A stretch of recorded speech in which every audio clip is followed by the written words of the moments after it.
Buenos días, hermanos y hermanas, saludos y bendiciones a todos ustedes en la iglesia local de Calvary Chapel Homestead en español. Espero que estén pasando bien y que después de esta enseñanza salgan edificados y algo cambie en su vida. Esa es mi oración para ustedes. Y hoy vamos a estar tocando un tema que afecta a muchos cristianos, ¿no? El tema de hoy, el tema de la enseñanza es motivación para el camino. ¿Por qué? Porque muchas veces hacemos las cosas como autómatas, muchas veces hacemos las cosas por tradición, muchas veces hacemos las cosas por costumbre. Y es muy peligroso cuando se transforma el ir a la iglesia en una tradición más. ¿Por qué? Porque perdemos la motivación. Vamos, nos levantamos, nos lavamos la cara, nos ponemos ropa bonita, vamos a la iglesia, pero lo hacemos de una manera automática. Y muchas veces el corazón de nosotros está lejos de la presencia de Dios. Y seguimos haciendo el mismo papel todos los domingos, quizá algún día entre semana, y nos sentimos vacíos. ¿Por qué? Porque hemos perdido la motivación. ¿Por qué vamos a la iglesia? ¿Por qué buscamos de Dios? ¿Por qué escuchamos las prédicas? ¿Por qué cantamos alabanza? Cuando eso se transforma en una tradición más, es muy peligroso. Y le repito, eso es porque muchas veces perdemos la motivación. ¿Y cuál es nuestra motivación?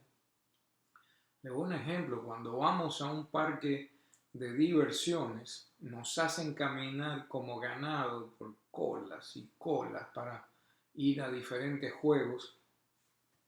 ¿Y qué nos motiva a caminar por esas colas interminables? Vamos a enumerar ciertas cosas. Uno, ver la cara de alegría de los niños al final del juego. La satisfacción de montarse en uno de esos juegos. El flujo de adrenalina que produce cuando está yendo por una montaña rusa, está atravesando por esa fuerza centrífuga, y pueden ser las tres cosas a la misma vez. Sea lo que nos motiva, sabemos que al final de ese juego eh, vamos a sentirnos bien, por un ratito, pero nos vamos a sentir bien, ¿no? Lo mismo que a las personas que les gusta ir a acampar, muchas veces la persona pasa por calor, pasa por frío, pasa por inconvenientes, por transpirar excesivamente, pero cuando usted ve un animal en su elemento y lo tiene ahí frente, eso paga por todo el sacrificio, y esa es la motivación que muchas veces tenemos cuando vamos a acampar, ver un paisaje que nadie más ha visto, ver un animal en su ambiente. No tenemos que ir al zoológico, lo podemos ver cara a cara. Entonces esa motivación es para aquellos que van a acampar. Si uno se va de viaje, ¿cuál es nuestra motivación? El gordo va a decir comer algo diferente, comer, ¿no? Conocer otras culturas, dirá el intelectual, y otras personas dirán admirar la arquitectura o conocer lugares recónditos, dice el aventurero, ¿no? Entonces, hay una motivación atrás de cualquier reto, de ciertas metas, siempre hay una motivación. Y lleve eso a lo espiritual. ¿Cuál es nuestra motivación cuando vamos a la iglesia? ¿Cuál es nuestra motivación cuando buscamos a Dios?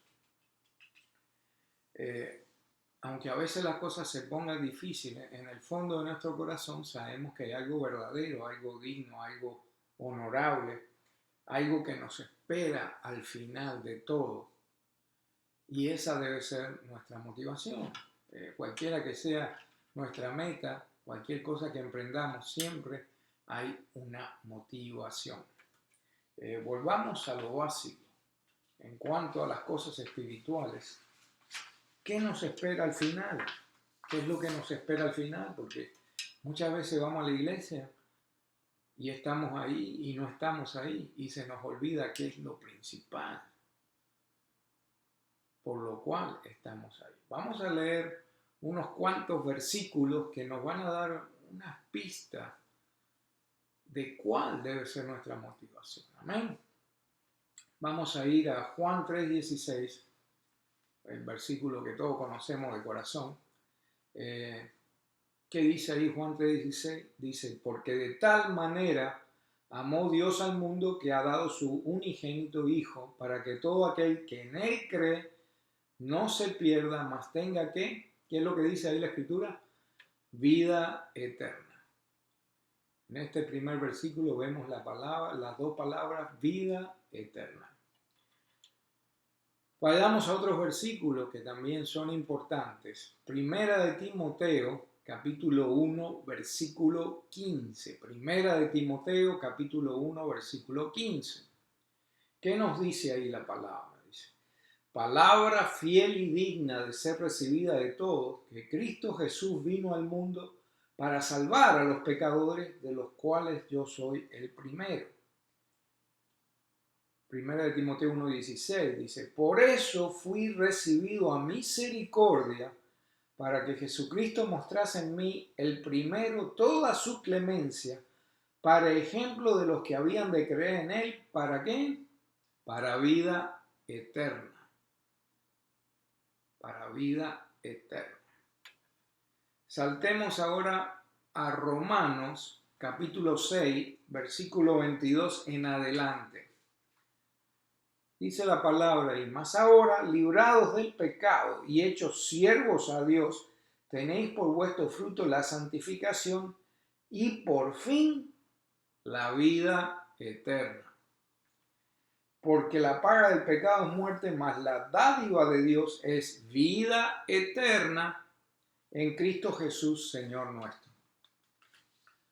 Ahora vamos a otro versículo más. Si usted vino con hambre de palabra, hoy va a recibir bastante palabra. Primera de Juan, capítulo 5, versículo 10. Dice la palabra de Dios, el que cree en el Hijo de Dios tiene el testimonio en sí mismo. El que no cree a Dios le ha hecho mentiroso porque no ha creído en el testimonio que Dios ha testificado de su Hijo. Y este es el testimonio, que Dios nos ha dado vida eterna y esta vida está en su Hijo. El que tiene al Hijo tiene la vida y el que no tiene al Hijo de Dios no tiene la vida. Estas cosas he escrito a vosotros que creéis en el nombre del Hijo de Dios, para que sepáis que tenéis vida eterna y para que creáis en el nombre del Hijo de Dios. Entonces, vemos que la vida eterna continuamente se repite en estos versículos. Ahora vamos a hacer un breve paréntesis y a continuación vamos a leer unos versículos que les recomiendo que los memoricen, porque esto es un antídoto para los religiosos, para los exigentes, los que quieren cambiar el contexto de las Escrituras. Estos versículos hablan volúmenes de la gracia, la fe y la misericordia de Dios. Vamos a ir a Lucas, capítulo 23, versículo 39. Dice así, y uno de los malhechores que estaban colgados le injuriaba diciendo, si tú eres el Cristo, sálvate a ti mismo y a nosotros. Y respondiendo el otro, reprendióle diciendo, ¿ni aún temes a Dios estando en la misma condenación? Y nosotros a la verdad justamente padecemos porque recibimos lo que merecieron nuestros hechos, mas este ningún mal hizo. Y dijo a Jesús, acuérdate de mí cuando vinieres a tu reino. Entonces Jesús le dijo, de cierto te digo que hoy estarás conmigo en el paraíso. Wow. Lo que es asombroso acerca de esos últimos versículos en Lucas es que el ladrón no fue salvo por obras, sino que fue salvo por su fe. vemos ahí que no dice la escritura, no menciona, no dice, el ladrón fue todos los días de su vida al templo, el ladrón fue bautizado, el ladrón hizo esto, hizo buenas obras. No, era un ladrón que fue hallado culpable y estaba ahí eh, en la cruz al lado de Jesús. ¿Qué es lo que nos recuerda esto?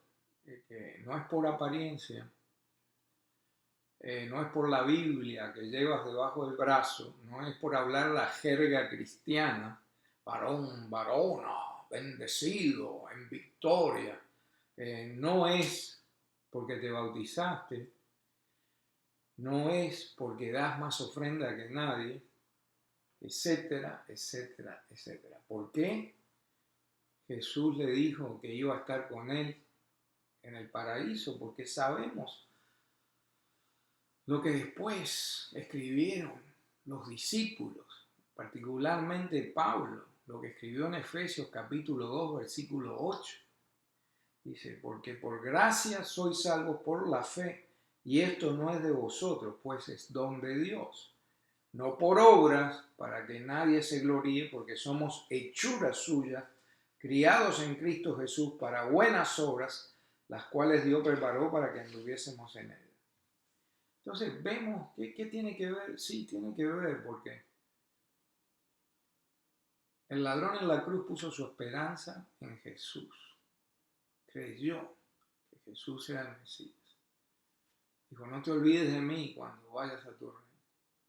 Y Jesús le dijo, de cierto te digo que hoy mismo estarás conmigo en el paraíso. ¡Wow! ¡Qué grande es nuestro Dios! ¡Qué grande es nuestro Señor! Amén. En otras palabras, nuestra esperanza, nuestra motivación nunca debe estar en religiosidad ni en legalismo, sino en la promesa de una eternidad con Cristo. Amén. Con estas cosas en mente hemos llegado a la conclusión que a través de la palabra, por lo que hemos visto en estos versículos, que al final de la línea, al final de la cola, al final de la vida, como usted lo quiera llamar, aquellos que creemos en Jesús, nos espera ¿qué? La vida eterna junto al Padre y al Hijo. Amén. Y uno se pregunta, ¿acaso eso no es suficiente motivación para seguir adelante? ¿Qué más motivación creemos? Muchas veces, cuando debemos decir aleluya y gloria a Dios, nos quedamos callados. Le acabo de decir una verdad muy importante. Nuestra motivación debe ser la vida eterna en Cristo Jesús, pasar la eternidad con nuestro Señor. Y eso es motivo suficiente para estar saltando en una pata, como decimos nosotros, para estar diciendo gloria a Dios y aleluya. Pero el silencio ese que hay ahí habla volúmenes. ¿Cuál es nuestra motivación? Si eso no es motivación suficiente, vida eterna con Jesucristo, ¿no es suficiente motivación? Ahora, vamos a concentrarnos en las cosas buenas que nos esperan allá, en el cielo, en el paraíso, en la presencia de Dios. Amén. Porque si nos concentramos en las cosas malas que hay en este mundo, hay muchas cosas malas, más malas que buenas, pero nuestra esperanza tiene que estar en la vida eterna con nuestro Señor. Amén. Esa es nuestra esperanza bienaventurada. Vamos a ir a 2 de Corintios, capítulo 5, y vamos a leer los versículos del 6 al 8, que nos dice claramente que una vez que nosotros dejamos este cuerpo físico, vamos inmediatamente a la presencia de Dios. Pablo declara que estar ausentes en el cuerpo es equivalente a estar presentes en el Señor. Y es una cosa instantánea. Vamos a leer 2 de Corintios, capítulo 5, versículo 1 en adelante. Porque sabemos que si la casa terrestre de nuestra habitación se deshiciere, tenemos de Dios un edificio, una casa no hecha de manos eterna en los cielos. Y por eso también gemimos deseando ser sobrevestidos de aquella nuestra habitación celestial, puesto que en verdad habremos sido hallados vestidos y no desnudos. Porque asimismo, lo que estamos en este tabernáculo, nuestro cuerpo, gemimos agravados porque no quisiéramos ser desnudados, sino sobrevestidos, para que lo mortal sea absorbido por la vida. Mas el que nos hizo para esto mismo es Dios, el cual nos ha dado la prenda del Espíritu. Así que vivimos confiados siempre, dice acá. Así que vivimos confiados siempre y sabiendo que entre tanto que estamos en el cuerpo, peregrinamos ausentes del Señor, porque por fe andamos, no por vista. Más confiamos y más quisiéramos partir del cuerpo y estar presentes al Señor. Wow, ¿cuántos de nosotros no nos hemos sentido así como Pablo? Que vienen los problemas, las tribulaciones de esta vida y a veces lo primero que pensaba, Señor, llévame, Señor, no quiero estar más aquí, no quiero más sufrimiento, no quiero más problemas. Qué bueno sería que me llevaras contigo. ¿Cuántos no hemos pensado así? Si somos honestos los unos con los otros, hay momentos en la vida que nosotros decimos, Señor, llévame. Entonces, en cuanto a estos versículos, los comentarios bíblicos de Albert Barnes y Adam Clarke están en el mismo sentido. Ellos interpretan eso de la misma manera que Pablo. Adam Clarke nos explica lo siguiente, dice, el cielo es el hogar de todo cristiano genuino y ellos lo reclaman como tal. Filipenses 1:23 nos dice lo siguiente, pues de ambos lados me siento apremiado, teniendo el deseo de partir y estar con Cristo, pues eso es mucho mejor. Eso es lo que decía Pablo.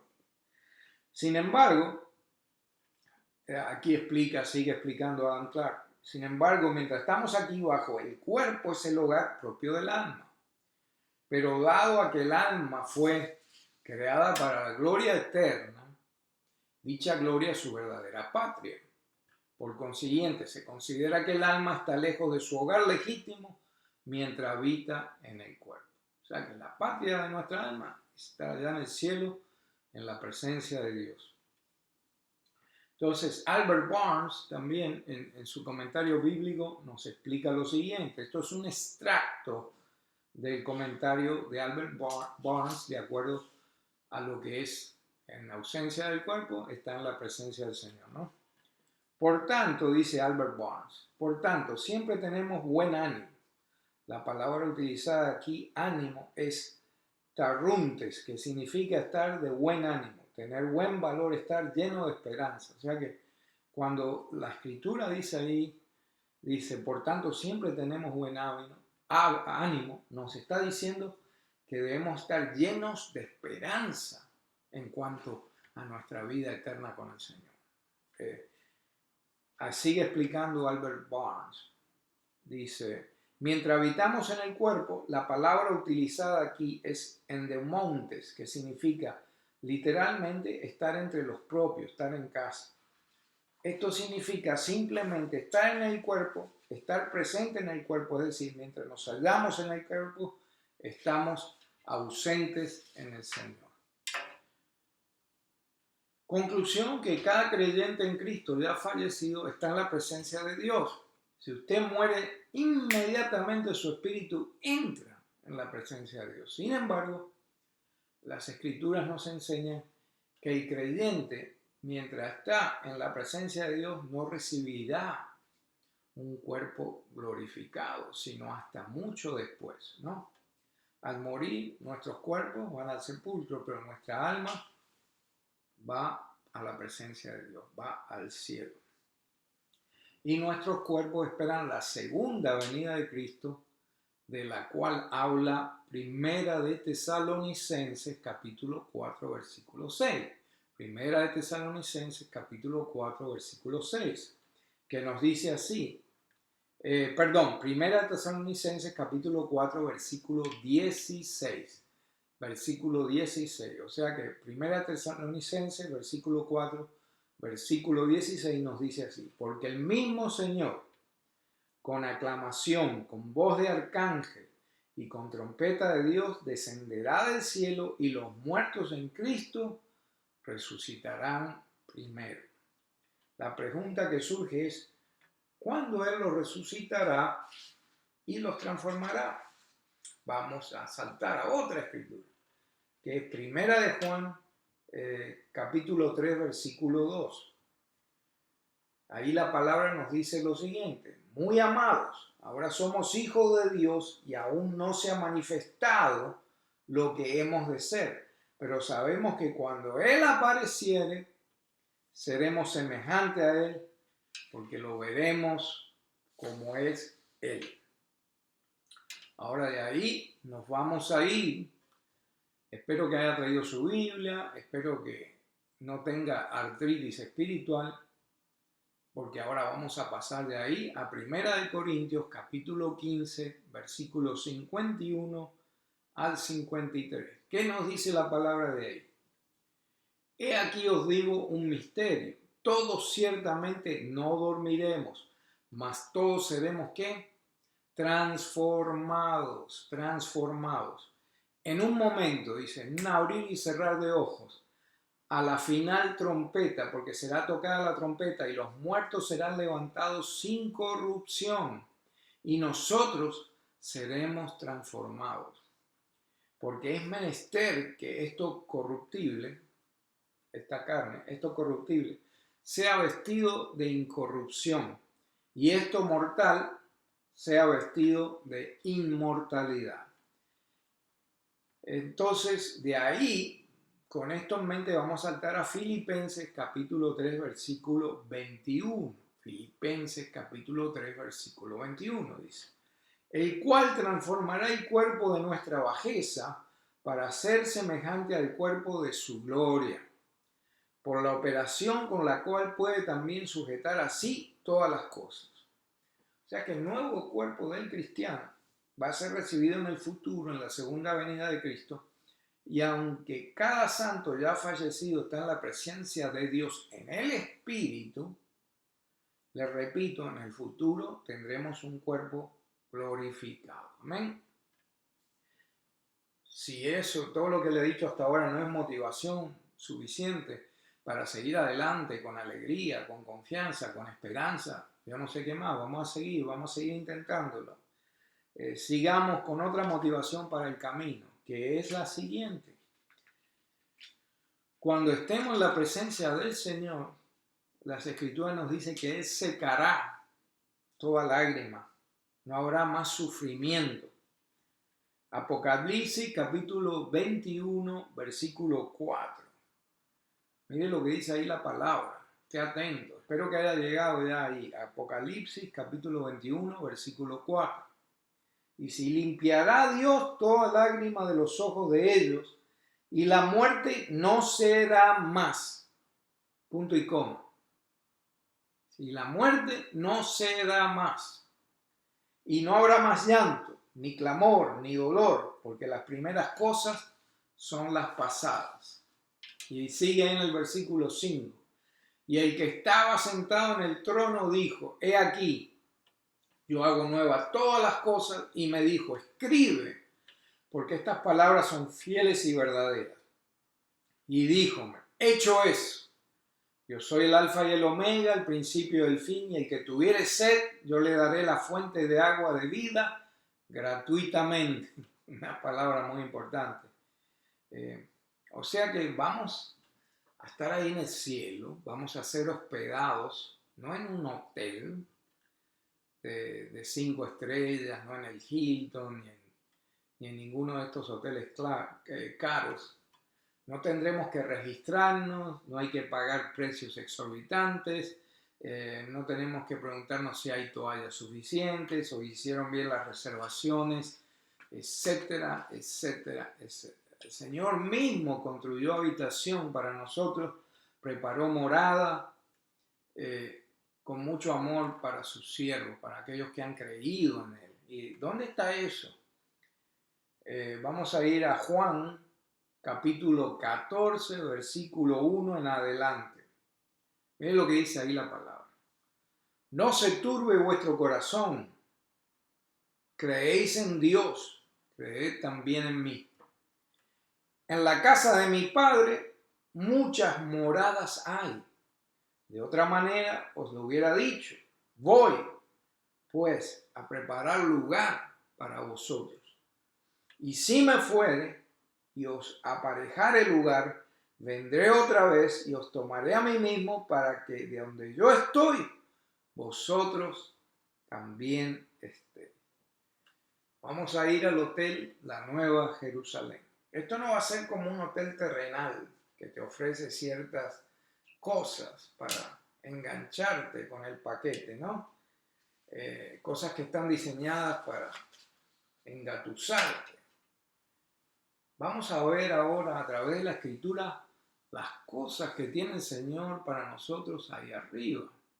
Cosas hermosas que si usted usa su imaginación, cosa que esta generación ya no está haciendo, si usted usa su imaginación se va a dar cuenta que hay motivación suficiente para seguir adelante hasta su venida, para seguir haciendo las cosas que Él quiere que hagamos, para seguir comportándonos como Él quiere que nos comportemos hasta su venida. Amén. Vamos a ir a Apocalipsis capítulo 21, versículo 10 en adelante. Sea ahí y siga leyendo. Apocalipsis capítulo 21, versículo 10 en adelante. Dice la palabra, y llevóme en el espíritu a un grande y alto monte, y me mostró la grande ciudad santa de Jerusalén que descendía del cielo de Dios, teniendo la claridad de Dios, y su luz era semejante a una piedra preciosísima, como piedra de jaspe y resplandeciente como cristal. Una luz, una ciudad de la cual emanaba una luz, ¿no?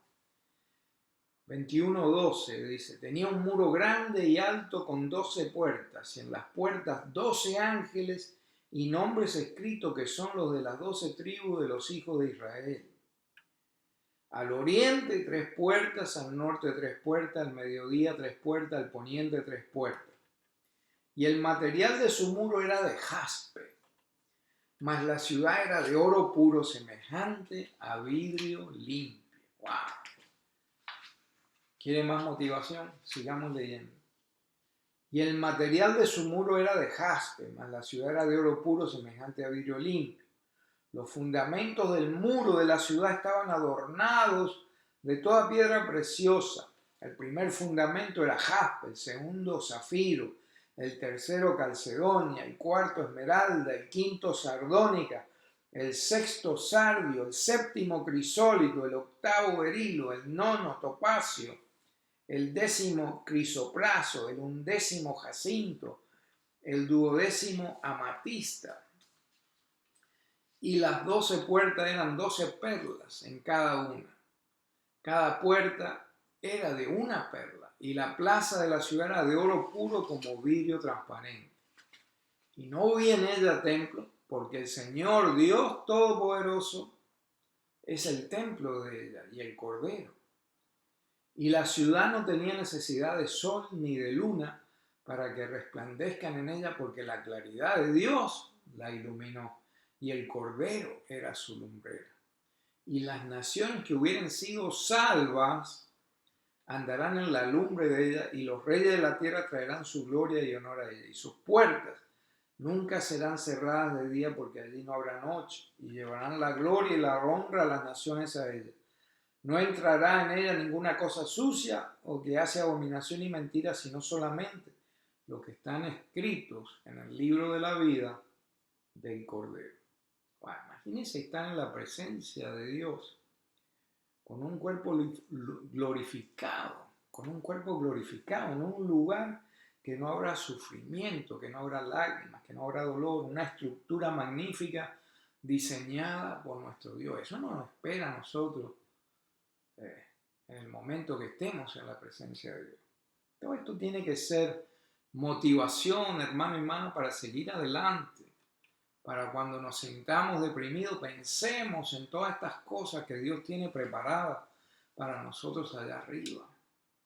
Y digamos, gloria a Dios, esa es nuestra esperanza, que algún día lleguemos a estar en la presencia de nuestro Señor, de nuestro Dios. Imagínense que de Él mismo emana la luz que mantiene iluminada a esa ciudad. ¡Wow! Con esto vamos a cerrar, hermano, hermana. Y a medida que uno madura y se va haciendo mayor, se va dando cuenta que las cosas de la vida son efímeras. Póngase a pensar. Bien dijo Salomón en Eclesiastés capítulo 1, versículo 14.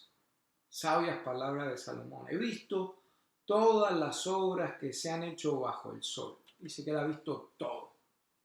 Y he aquí, todo eso es vanidad y es correr tras el viento. Y dése cuenta, analice, hermano, hermana. Hay gente que quiere una televisión de 65 pulgadas, el carro del año, la casa perfecta, la piscina, el jardín inmaculado, la ropa de moda. Pero dése cuenta, si usted ha llegado a ese grado de madurez, que se da cuenta que la satisfacción que traen todas esas cosas es pasajera. Porque no solo a mí, yo creo que a usted también le pasa. Ve la última freidora de aire, los air fryers. Yo tengo que tenerla porque mi vecino me ha dicho que es fabuloso, que cocina bien rápido, que no ensucia, que lo que se cocina en una cocina regular, esto lo hacen en 20 minutos. Tengo que tener esa freidora. Y al mes, quizá antes del mes, está guardada en el estante. Tengo que tener esto o aquello. Y al mes está guardada en el estante. Al final somos como los niños que le dan un juguete nuevo y la alegría le dura unas cuantas horas y después el juguete termina en una esquina cogiendo polvo. Tenemos que ver todas estas cosas. Bien dijo Salomón, he visto todas las obras que se han hecho bajo el sol y aquí todo es vanidad y es correr tras el viento. Porque al final del día, el motivo de nuestra alegría tiene que ser que nuestra esperanza bienaventurada, que es tener vida eterna con nuestro Señor. Las promesas de Dios son para siempre. Busquemos a Dios. Vamos a darle a Dios nuestro tiempo, nuestro corazón. Y voy a cerrar con 2 versículos que espero que los haga pensar como me hicieron pensar a mí. Primera de Timoteo, capítulo 6, versículo 12. La palabra de Dios dice así: pelea la buena batalla de la fe, echa mano de la vida eterna, a la cual asimismo eres llamado, habiendo hecho buena profesión delante de muchos testigos. Y el otro versículo es Primera de Juan, capítulo 5, versículo 11. Y el testimonio es este, que Dios nos ha dado vida eterna. Volvemos a la vida eterna. Dios nos ha dado vida eterna y esta vida está en su Hijo. Y el que tiene al Hijo tiene la vida. Y el que no tiene al Hijo de Dios no tiene la vida. Analicemos, ¿no, hermano? Volvamos a lo básico. ¿Cuál es nuestra motivación? ¿Cuál es nuestra esperanza bienaventurada? Nuestro corazón no debe estar en las cosas pasajeras, sino en lo que viene después. Y a veces el final es solo el principio. Acuérdense de eso. Que Dios lo bendiga, hermano, hermana. Nos vemos la próxima. Y que el Espíritu Santo los lleve a toda verdad. En el nombre de Jesús pido estas cosas para ustedes. Que Dios me los bendiga.